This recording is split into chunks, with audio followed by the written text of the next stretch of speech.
The term Banana Wars refers to a series of military interventions by the United States in Latin America and the Caribbean in the late 19th and early 20th centuries. The most well-known of these conflicts was the United States' involvement in the region's banana trade, which led to the deployment of U.S. Marines to protect American fruit companies. In the early 20th century, American fruit companies such as the United Fruit Company and the Standard Fruit Company began to expand their operations in Latin America and the Caribbean. These companies controlled vast plantations and controlled much of the region's banana trade, which was an important export for many countries in the region. However, the unstable political climate in many of these countries made it difficult for the fruit companies to operate without interference. In response, the companies began to lobby the U.S. government for military intervention to protect their investments. The U.S. government was sympathetic to the fruit companies' cause, and in 1903, President Theodore Roosevelt issued the Roosevelt Corollary to the Monroe Doctrine, which gave the U.S. the right to intervene in Latin American countries to maintain stability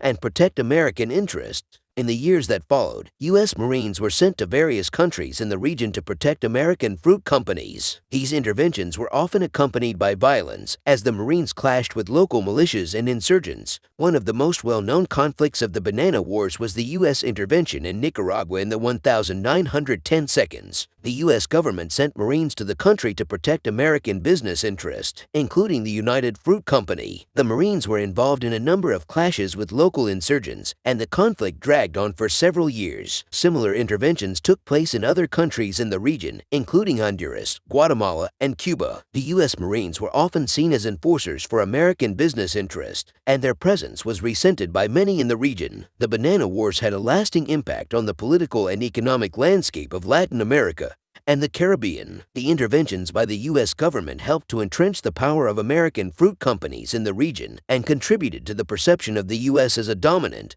and imperialistic power. In conclusion, the Banana Wars were a series of military interventions by the U.S. in Latin America and the Caribbean in the early 20th century. These interventions were driven by the desire to protect American business interests, particularly in the region's banana trade. While the U.S. Marines were successful in protecting American investments, their presence was often resented by locals, and the conflicts had a lasting impact on the region's political and economic landscape.